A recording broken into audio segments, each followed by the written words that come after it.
Hello, hello. I am Andrew Shryock at the Boston Conservatory at Berkeley, and my hope is that you've already watched the video that's intended to precede this one. That's on the introduction to RILM. RILM, as I mentioned in that video, which is linked down below, is a resource that's designed to facilitate the earliest stages of music research.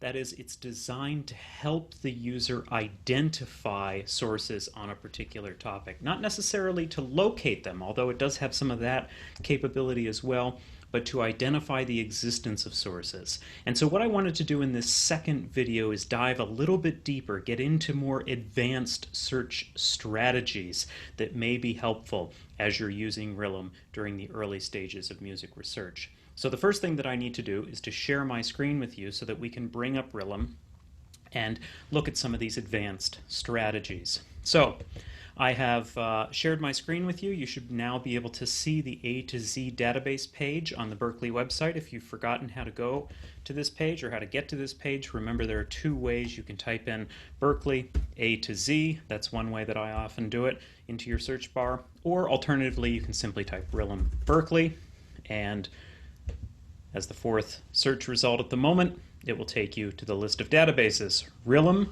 R-I-L-M, starts with an R. As I said before, I'm not so concerned with you knowing what the acronym means so much as you knowing the benefits. Here I'm prompted to log in. Password is password, of course. Oops, it seems I have forgotten my password.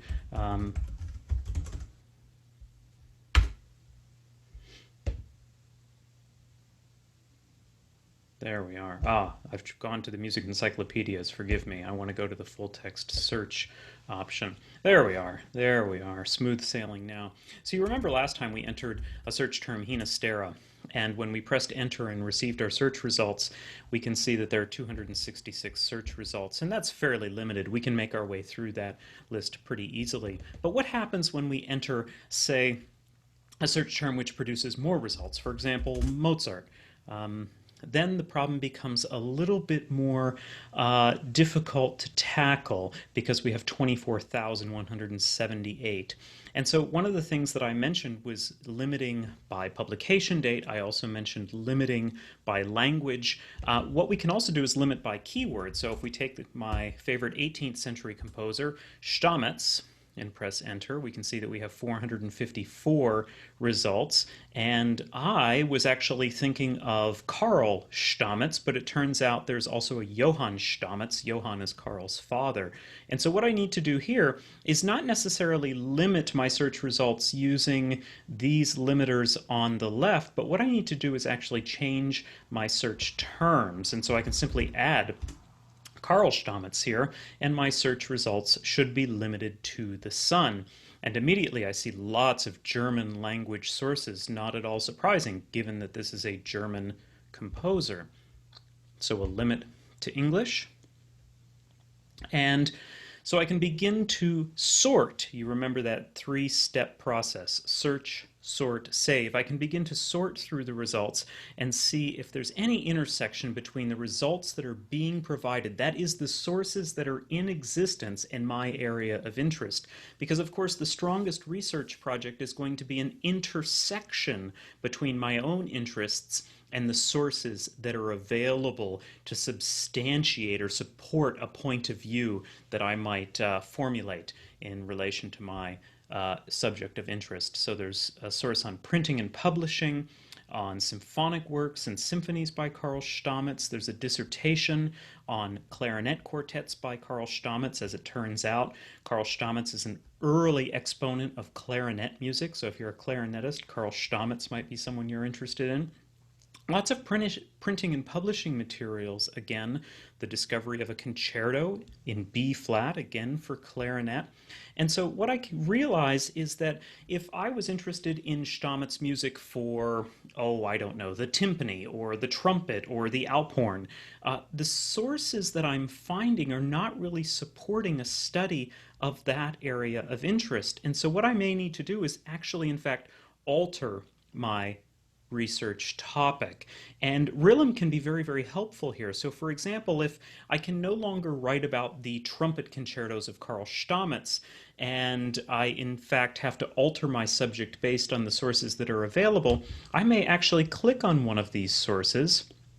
I can read not only an abstract, as I mentioned last time, but I can see the subject headings that are associated with this particular resource. And this is one of those advanced strategies that I was talking about.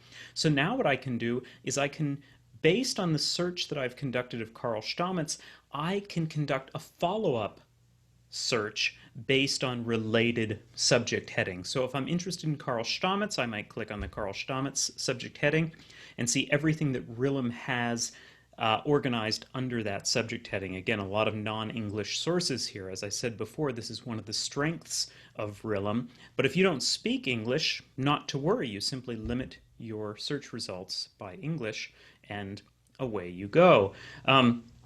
But what I can also do is if I go back to that original source on printing and publication, I can click on other subject headings and I can find related music sources about, for example, printing and publishing. And I can see a list of almost 4,000 resources that have been categorized under this subject heading, publishing and printing. What I can also do, in fact, is if I go back to Karl Stamitz, that original source, is I can begin to combine these. So I could take a subject heading of Karl Stamitz. I could add a subject search for publishing and printing. And now I begin to narrow my resources even further still. And so I can get down to a very manageable group of sources that are related to this very narrow topic of printing and publishing the works of Karl Stamitz. And this will work for any figure or any topic. It works as equally well for Karl Stamitz as it does for Ginastera or Mozart. And if I'm finding that the search results are rather slim, what I can also do at this point, I can keep these two subject headings in my search, but I can expand the databases to include, I mentioned them before, Music Index and RIPM. I can add those to my search results. I click OK, and our search is conducted again simply by clicking the search button. So in this particular case, the addition of Music Index and RIPM was not terribly helpful, but in your particular circumstances, you may find some benefit to doing that. So what we've looked at here is the addition of subject headings into the search, but we could do this for all sorts of other things. So for example, if we're looking at a journal article, we could see what other contents are contained within the journal. Very oftentimes you'll find journal issues that are focused on a particular topic, and so in this particular case we see other 18th century topics being considered, Handel opera, for example. And so in this way we can begin to take full advantage of the search capabilities availed to us by RIPM. And I'll mention before signing off, we can also limit by all these other different types of search categories. So for example, you may want to limit to a particular publication year or a set of years, a window of time. You may want to limit by author or by title. You can also limit by language. All of these allow you to really get a narrow view at the type of sources that are available on a specific topic. And of course what this means is that RILM allows you very, very quickly to get a broad view of the types of sources that are available on all variety of subjects. So to go back to those Karl Stamitz trumpet concertos, for example, if you are just chomping at the bit to study the trumpet concertos of Karl Stamitz, or even the clarinet concertos of Karl Stamitz, and you go to RILM, and RILM doesn't produce any results on the basis of your search, what you may realize by extension is that that topic, that area of interest, hasn't stimulated scholars and other writers in the same way that it has excited you. And for that reason, you may actually want to alter or modify the terms of your search. You may want to take on a slightly different approach to that topic, realizing very early on in your research that you're not likely to find the sorts of resources that you need to substantiate and support research on that topic. And so RILM can provide you a sort of early detection system, a warning, if you will, so that you don't get 6, 8, 10 weeks down the road into your research project and only then realize that there are not sufficient resources available to support your work. Use RILM, use the advanced search strategies to determine the extent of the resources on your area of interest early on. So that's all for now, but as I recommended last time, if there are any questions, any concerns with music research, don't hesitate to be in touch. Bye-bye for now.